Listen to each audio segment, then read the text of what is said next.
welcome to Marathon Recon, a mile-by-mile preview of the LA Marathon. Today we're running mile 13. I'm Martise Moore, your Run Faster coach, and I have the privilege of running with Ray today. Ray is running the LA Marathon this year, and we'll find out more about her journey as we get started. So let's go. All right, so mile 13. Mile 13. We're like halfway into the race now, heading into the Sunset Strip.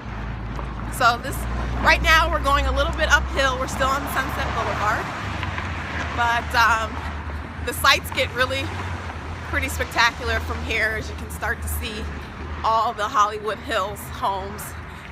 So something to aspire to. Yes. So Ray, you're running this year, but you've also run many times. Yes.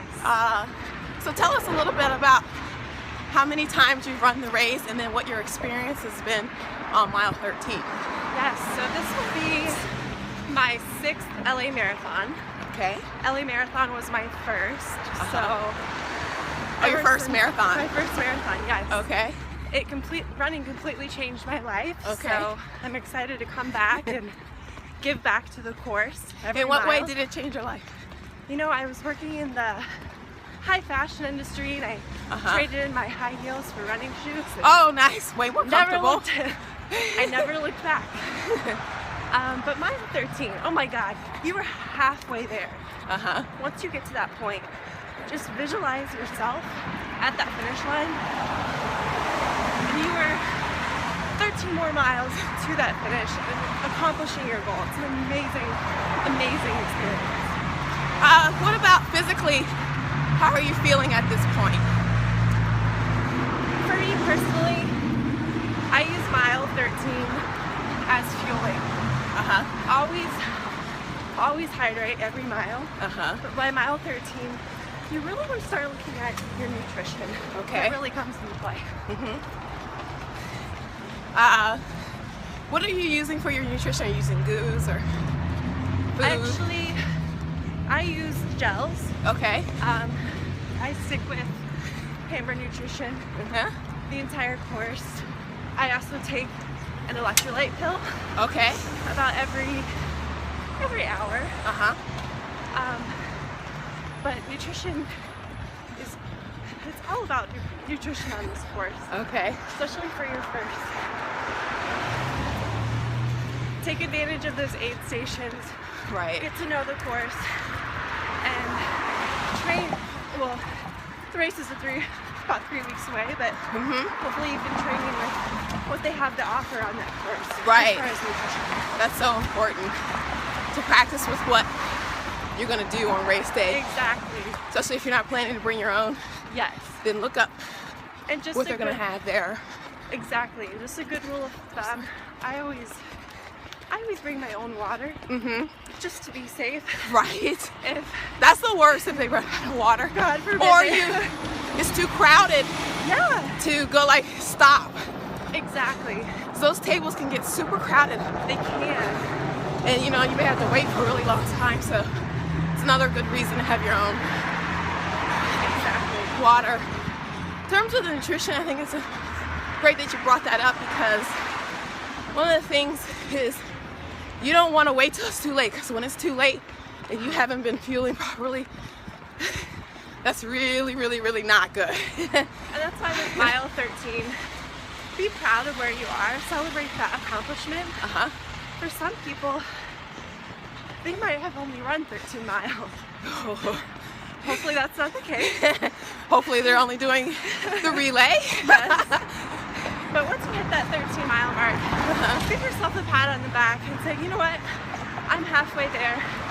I'm almost to that finish. I'm going to do this. So tell us about how you got into running marathons in the first place. I know you said that LA is your first. Yes. So what made you decide to take that leap? Like before that, what kind of races were you running? You know what? LA Marathon was my first race. Oh my goodness, really? Wow. You know, I have always been intrigued with running, but I never really thought I could do it. I never really thought that I was a quote-unquote runner. I have some family members and friends who We're are going involved. downhill right now. Sorry. We're involved in Ironman, and I set that goal. You know what? I want to do an Ironman, but in order to do that, I need to learn how to run. So I just signed up for LA Marathon. I volunteered 1 year. Volunteering was absolutely amazing. Witnessing people accomplish their dreams at the finish is one of the most beautiful things. Right. And that just inspired me. So I ran the next year. That's awesome. You know, that's such a great idea to volunteer first. Like if you're considering road racing, it doesn't have to be a marathon, Right. but any kind of racing, it's a great way to kind of see what it's all about. It's not scary. Exactly. Most of these people, 99% of the people are not professionals. Everybody's out there just running for fun or Yes. achieving goals. So it's nothing to be like too scared of, but if you want to just kind of get an idea of what it's like, I think volunteering is a great way to Oh, yes. see the whole atmosphere. Exactly. And then definitely do it at some kind of big race like the LA Marathon so you can feel the energy.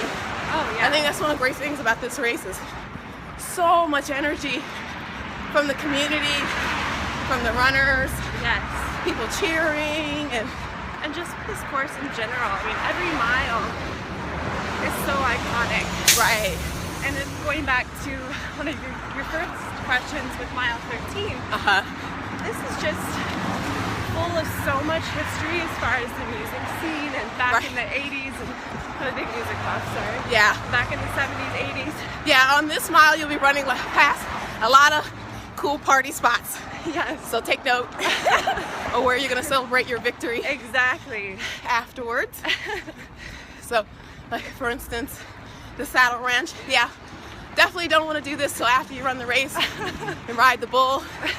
Probably not the best idea. Yeah, that's why I'm like, you don't want to do it before the race. But no, lots of fun places here. Now we're going back uphill. So this mile is kind of up and down. But again, there's so much to see here. That's a good distraction. Yes. But also just the idea of knowing that you're halfway there is going to give you some extra motivation to keep pushing up this hill, and also aspiring to live in one of these homes. Exactly. Oh my gosh, so beautiful.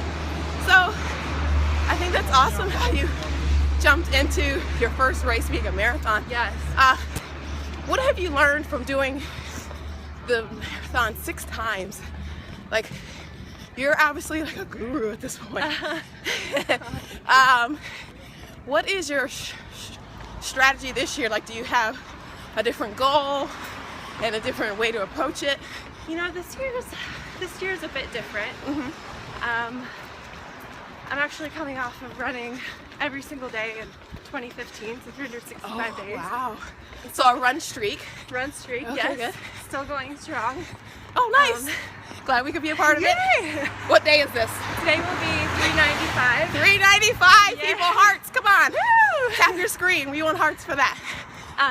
Yeah, so for me, my boyfriend, the race is on Valentine's Day. All right. So I told him, babe, you know it's Valentine's Day. Wink, wink. Where else do you think I'm going to be? LA Marathon. So he's actually running his first marathon. Oh, that's so with me on sweet. Valentine's Day. So Aw.